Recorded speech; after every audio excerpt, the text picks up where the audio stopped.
성장과 분당의 형성 보도록 하겠습니다. 자, 지난 시간에 이야기했듯이 정도전과 정도전, 급진개혁파 정도전이 세력이 훈구 세력이 되겠고, 정몽주의 온건개혁파 세력이 사림 세력이 되겠습니다. 처음에는 정도전이 권력을 잡고 요 훈구 세력들이 국정을 이루게 되는데요.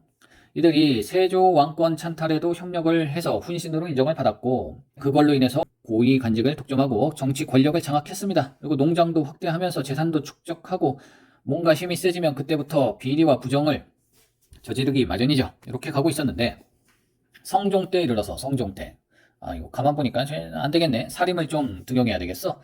요 시골에서 공부하고 있었던, 지난 시간에 배웠듯이 서원과 유양소에서 세력을 쌓았던 사림 세력들을 등용하기 시작을 했고, 이들을 3사에 등용하면서 주요 관직인 3사, 홍문관, 사관원, 사원부 인력을 여기에다가 배치하면서 권력을 키워주게 되고 정권에 진출을 하니, 기존에 권력을 갖고 있었던 훈구와 권력을 나눠먹고자 하는 사림이 부딪힐 수밖에 없겠죠. 그래서 대립을 하게 되고, 요 대립의 결과 요 사화가 일어나게 됩니다.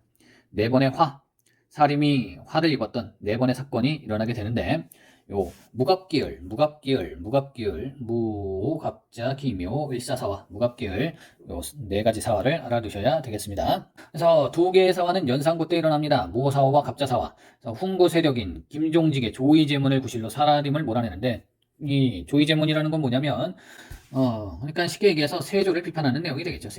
세조가 단종을, 어린 조카를 처단하고 본인이 그 왕권을 찬탈을 했으니까 그 옛날 항우가 비슷한 일을 했었기 때문에 그것을 비판하는 내용을 적는데, 결국 세조를 깎아내리는 그런 문건이다 하면서 연산군이 잡아다가 요 사림을 다 혼내주는 사건을 갖다가 무오사가 되겠고요.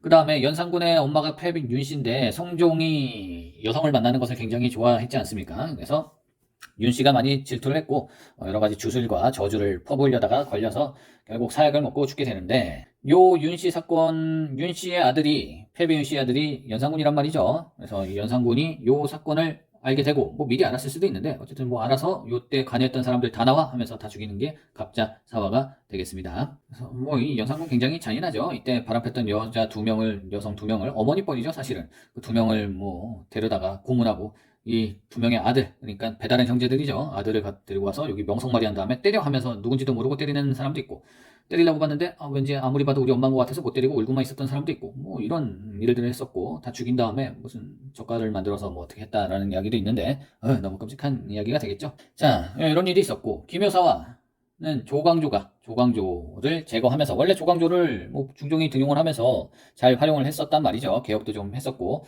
그래서 조광조가 개혁한 내용들도 많은데, 뭐 소옥역소 그 도교식 제사 지내는 데를 없앤다든가, 잘못된 그 훈신의 명단을 지운다든가, 위헌 삭제를 한다든가, 뭐 이런 일들을 많이 했었는데, 너무 좀 권력이 세지니까 부담이 됐는지 중종이 죽이면서 그 조광조 편들었던 사람까지 같이 죽이는 게 김여사가 되겠고요. 명종은 뭐 대윤과 소윤의 갈등을, 이것도 말하면 굉장히 긴데, 문정왕후라고 많이 뭐 들어보셨나요? 그래서 권력이 굉장히 강했던, 뭐 죽고 나서도 태릉 수좀 많이 들어봤잖아요. 태릉도 거보면 엄청 크거든요. 왕비가 이런 태릉에 묻힐 정도로 권력이 셌었던 그런 사람이 되겠고요. 불교도 좋아했었는데, 그 봉은사라고 서울에 있는 큰 절 있지 않습니까? 그것도 문종왕후가 만든 그런 절이 되겠고, 아직까지 있죠. 그 코엑스 지하 돌아다니다 보면 봉은사 가는 길 뭐 이렇게 써있더라고요. 중종의 아들 인종이 있었고, 여인 천하에 이렇게 등장하는 그런 내용이 되겠지 않습니까? 그것도 뭐 자세히 들어가면 굉장히 재밌는 스토리가 많죠.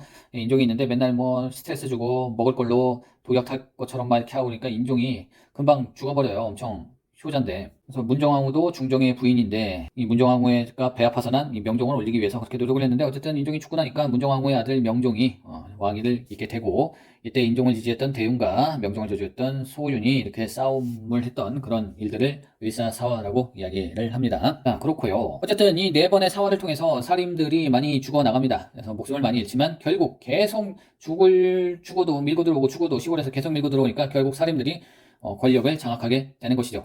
결국 사림들이 정권을 잡게 되는데, 요 사림의 계보를 한번 보도록 하겠습니다.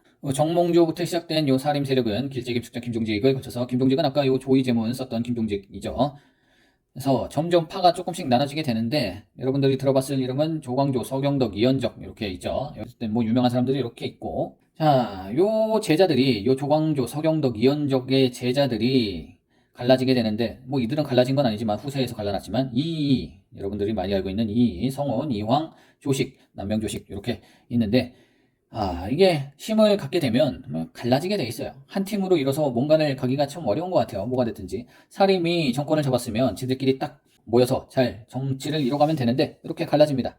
동인과 서인으로 갈라지게 되고 처음에는 이조전랑의 자리, 이조전랑이라는 게 하급관리지만 굉장한 힘을 갖는 그런 자리가 되거든요. 그래서 후임도 정할 수가 있고 3, 4의 요직을 뭐 주관하기도 하고 그래서 요 이조전랑 자리를 놓고 싸우다가 동인 서인이 심의겸과 김병원이 다투기 시작하면서 동인, 요 집이 서쪽에 있었고 여기 집이 동쪽에 있었다고 해서 동인과 서인으로 나뉘게 되는 것이죠. 자, 그리고 동인은 또 남인과 북인으로 갈라지게 되고 남인은 이황의 세력, 이황의 학파를 이어받았다고 하는 것이 남인, 조식의 학파를 이어받은 것이 북인, 서인은 소론과 노론으로 갈라지게 되고 소론은 성원 이렇게 갈라지게 됩니다. 결국 나중에는 요 사화를 거쳐서 사림 세력이 등장을 다 하게 된 이후에는 황국을 거쳐서 이들끼리 남인이 권력을 차지했다가 서인이 차지했다가 노론이 차지했다가 뭐 이러면서 지들끼리 또 싸우는 이런 황국 정치를 나중에 하게 되는 것이죠. 자, 서원 보도록 하겠습니다. 서원은 서년에 제사를 지내는 곳이죠. 그래서 사림의 근거지로 제사를 지내면서 학문을 뭐 배우기도 하고 뭐 세력을 만들기도 하는 그런 기능을 하는 곳이었는데 나중에 이게 많아지니까 나중에 영조가 서원을 다 없애버리려고 했는데 실패하고 조금밖에 없애지 못하죠. 그러다가 나중에 흥선대원군 때 서원을 거의 다 없애버립니다. 이 서원이 여기 보면은 뭐 노비들도 있어야 되고 세금만 엄청 먹거든요. 여기 대원군이 여기를 다 혁파해버리기도 하죠. 나중에는. 그래서 유명한 서원들을 몇 개 알고 계셔야겠는데요. 그 최초의 서원인 백운동 서원이었는데 이름이 바뀌어서 소수서원 안양을 모시는 곳이 되겠고요. 최초로 성리학을 들고 온 사람이죠. 안양 고려 충렬한 때. 그다음에 도산서원 많이 들어봐서 알고 있죠. 이왕을 모시는 도산서원, 옥산서원도 있고요. 그다음에 향약은 향촌, 자치, 규약 같은 것인데 이게 해주 향약도 있고 뭐 이런 향약들도 있다. 이가 만들고 이왕이 만들었던 이런 향약들이 있다라고 생각해 주시면 되겠고 요 서원의 구조만 잠깐 봐주시면 여기는 도동서원이 되겠는데요. 뭐 이걸 외우시라는 건 아니고 그냥 구조만 보시라는 것이 되겠습니다. 여기 사당이 있고 여기 학생들의 숙소가 있고 여기 문이 있고 여기 강의가 이루어지는 중앙에 중정당이 있구나. 이런 배치가 아주 가끔 뭐 출제되기도 하는데 뭐 이런 배치를 갖고 있구나 라고 생각해 주시면 되겠습니다. 맨 안쪽에는 사당이 있고 가운데는 학습하는 곳, 양쪽으로는 기숙사, 여기 앞에는 뭐 당연히 문이고 그렇습니다. 여기 좀 옆에 치우쳐진 부분은 준비하는 곳, 제사를 준비하는 곳 이렇게 되어 있습니다. 문제 풀겠습니다. 오랜만에 한능검 문제가 되겠습니다. 자, 다음 자료의 원인이 되어 발생한 사건으로 옳은 것은 이렇게 되어 있네요. 정충정 시원할 밀성의 경사로 갔다가 어쩌고 요거를 뭐 전에도 얘기했듯이 키워드만 잡으면 되겠습니다. 초나라의 의제, 항우, 뜻이 이게 조이제문에 대한 이야기가 되겠네요. 초나라 항우에게 살해돼서 강에 던져졌다. 뭐 이게 세조를 비판하는 내용이 되겠고, 이게 김종직의 조이제문 내용이 되겠고, 요것이 연산고 때 일어난 무갑기울 중에 무사화가 되겠습니다. 김일손 등의 신진사류가 화를 입었다. 예, 맞죠? 김종직의 제자 김일손이 화를 입은 요 사건을 갖다가 무사화가 되겠고요. 자, 동인이 남인과 북인으로 나눠지게 된다. 이건 나중에 배우겠지만, 뭐 정열임 모반 사건 등에 대한 정철을 어떻게 처분할 것인가, 뭐 이런 내용으로 갈리게 되었고, 중전이 폐위되고 남인에 집권하게 되었다. 이거는 뭐 장희빈 때 이야기가 되겠고요. 장희빈과 인현항우, 여기에서 말하는 중전은 인현항우가 되겠죠. 뭐 나중에 배울 내용이 되겠습니다. 서인이 황국을 통해서 황국 정치 때 배우도록 하고요. 혈량과는 조광조를 이야기하죠. 조광조 때 그 추천에 의해서 관직을 주는 것을 갖다가 혈량과라고 하고요. 요 조광조 사건으로 일어난 사화는 기묘사화가 되겠죠. 기묘. 앞으로 해도 조광조, 뒤로 해도 조광조. 기묘한 이름이기 때문에 기묘사화가 되겠습니다. 조광조는 소격사를 폐지하고 혈량과를 했고 미운 삭제도 했고 뭐 이런 업적들이 있습니다. 자, 다음 문제. 다음 대화 이후에 전개된 사실로 옳은 것은 위운을 삭제하라니 무슨 말인가? 조광조의 이야기가 되겠죠. 위운 삭제, 혈량과 소욕수 폐지. 자, 반정으로 어쩌고저쩌고. 어쨌든 조광조 때 일이 되겠고요. 자, 왕자인하는 태종 이방원 때 이야기가 되겠고요. 성산문은 사육신 중에 한 명이죠. 사육신은 세조 때, 세조가 왕위를 찬탈할 때 끝까지 반대해서 죽었던 6명의 신하를 사육신이라고 하고요. 성산문 박백년 하이지 이게 뭐 유흥부 유성원 이렇게 되고요. 이거 세조 때 이야기니까 아니죠. 조광조는 중종 때 이야기잖아요. 중종. 김종직의 조이제문 이거 무오사화가 되겠고요. 무갑기 을인데 여기 조광조는 기묘사화 때 일이고 김종직은 무오사화이기 때문에 순서가 전이 되겠죠.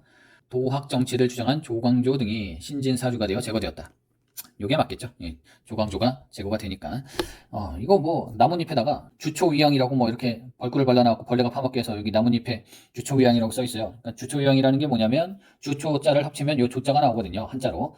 그래서 조광조가 왕이 되겠다 뭐 이런 뭐 예언인 것처럼 드림이니까 중종이 진짜네 하면서 조광조를 죽이죠. 뭐 이런 사건이 있었고요. 폐비윤 씨 사건의 전말이 알려져서 관련자들이 화를 입었다. 폐비윤 씨 사건은 무갑기을 중에 요 갑자사화가 되겠습니다. 그래서 폐비윤 씨, 연산군 띠리죠. 우리 엄마의 원수를 갑자사화. 원수를 갑자, 엄마의 원수를 갑자사화. 기묘한 이름이니까 기묘사화. 김종직의 조이제문 무엇야 하면서 화를 입었던 무사화. 이렇게 되겠습니다. 서로 한 문제 더 풀어보도록 하겠습니다. 자, 아까 얘기했듯이 사당이 있고 맨 안쪽에는 사당이 있고 가운데는 공부하는 데가 있고 옆에는 기숙사가 있고 동제서재라는 기숙사가 있고 여기 뭐 입구가 있고 여기는 제사를 준비하는 곳이 있고 자, 요거 서원이죠. 서원. 서원의 배치가 되겠습니다. 자수와 별감을 선발하여 운영하였다. 이곳은 저기 유양소가 되겠죠. 유양소. 자, 중앙에서 파견된 교수나 훈도가 지도하였다. 이것은 샹교가 되겠고 샹교. 아직 배우지 않았지만 자, 국제학, 대학, 사문학 뭐 나눠서 교육했다. 뭐 부목군연에 하나씩 설립됐다. 국왕의 편액과 서적으로 받기도 했다. 이거 뭐 아직 안 배운 내용이라 뭐 얘기해도 저기 하겠지만 이것도 샹교에 대한 내용이 되겠고 이거는 뭐 국자감 내용이 되겠습니다. 근데 이게 자주 등장하는 그런 그 보기가 있거든요. 여기 있는 것들이 다 자주 등장하는 보기이고 아직 안 배운 것도 있고 언급을 안 하고 넘어간 것도 있지만 이거 뭐 좀 잘 알아두시면 되겠습니다. 자수하벌감 나오면 유양소 얘기구나. 중앙에서 파견된 교수나 훈도가 있었고 전국 부목군연에 하나씩 설립된 것은 샹교의 이야기구나. 이거 두 개는 샹교. 자주 등장하는 보기이기 때문에 알아두시면 좋습니다. 국자학, 국자감입니다. 국자학, 태학, 사문학으로 교육했다. 국자감. 중앙에서 편액과 함께 서적들도 받기도 했고 세금도 뭐 거의 면제받고 뭐 인력들도 충원받고 했던 것은 서원이 되겠고요. 여기 서원이 되겠고 결국 이게 모여서 괜히 쓸데없는 얘기만 하고 공부한답시고 그냥 유교경전만 읽고 막 성리학 공부만 하고 있으니까 나중에 대원군이 없애버리는 것이죠. 그래서 뭐 순기능도 있지만 별로 안 좋은 기능이 많았었고 백성들을 수탈하기도 했었다라고 생각해 주시면 되겠고요. 자, 어쨌든 5번이 되겠습니다.